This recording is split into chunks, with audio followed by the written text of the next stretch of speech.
Hello, I'm Dr. Rita Maselli, and I am an executive coach that specializes in working with women, business leaders, especially in those areas that have to do with empowerment.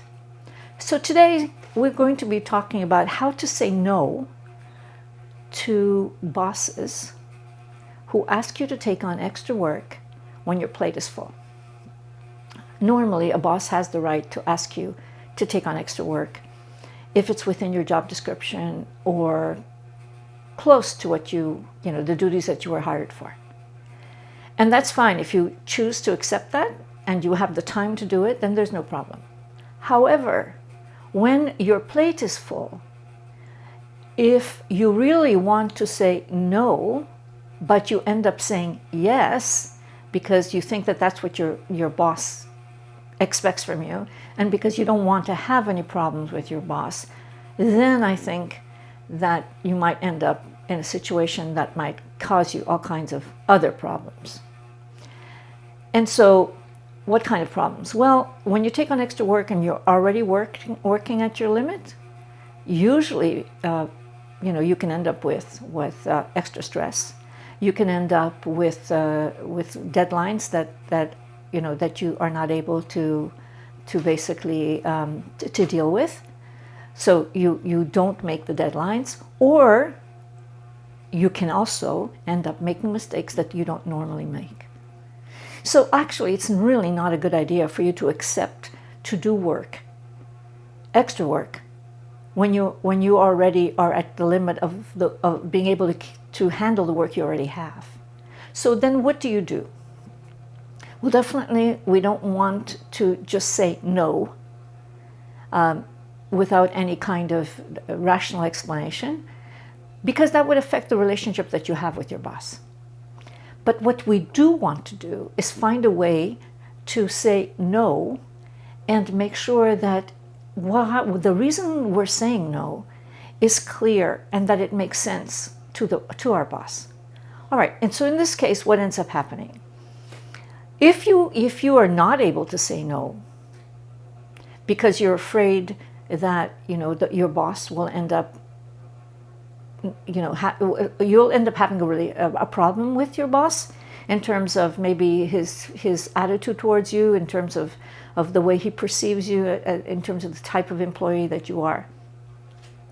What we're looking at here is we want to find a way to say no and still be respectful and be assertive and to be understanding of your boss's situation. So what do? This is what we do.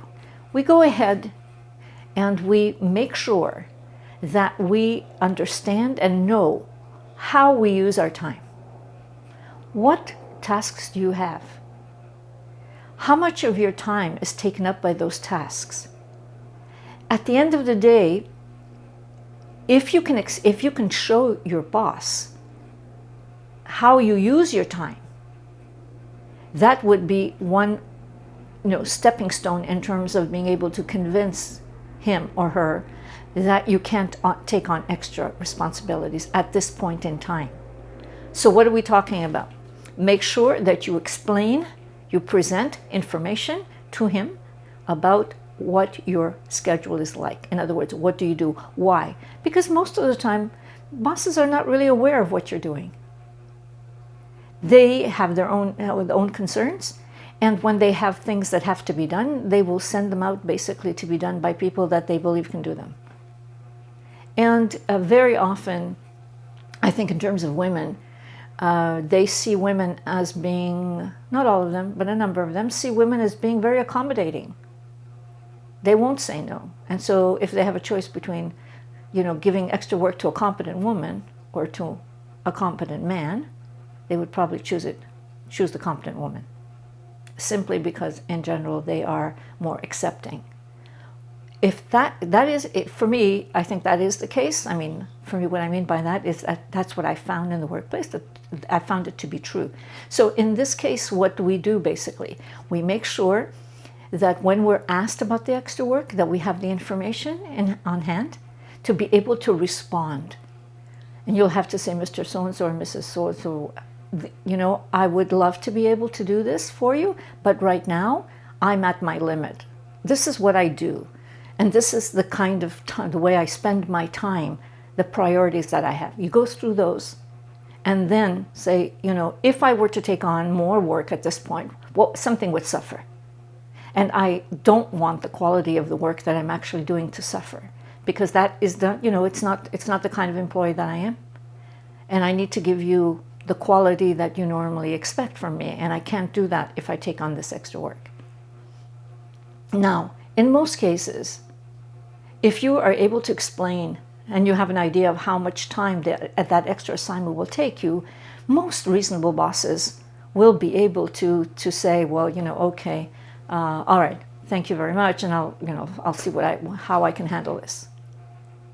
But you might have bosses that ask you, or actually don't ask you, they tell you that they're giving you the work anyway. That's a discussion for another video. At this point in time, all I want you to remember in terms of how to say no to a boss who gives you extra work or asking you to do extra work is to make sure that you are prepared to share your workload with him. And I want to be very clear on the following. Do not complain about your workload. Do not whine about your workload. Simply present the information in a clear, logical way. This is what you want me to do. This is what I am already doing. Here's why there isn't enough room for me to do both. Do it respectfully. Do it with the idea that you are, you know, building bridges with your boss. You're not trying to close roads, right? So in other words, you're thinking about your future relationship with your boss. So make sure that your tone of voice is professional. Make sure that it is assertive, and make sure that he understands, that you appreciate what he's asking you to do, but that you're not in a situation right now to be able to take that on.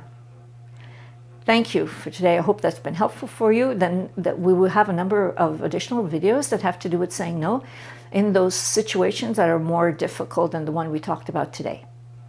Bye.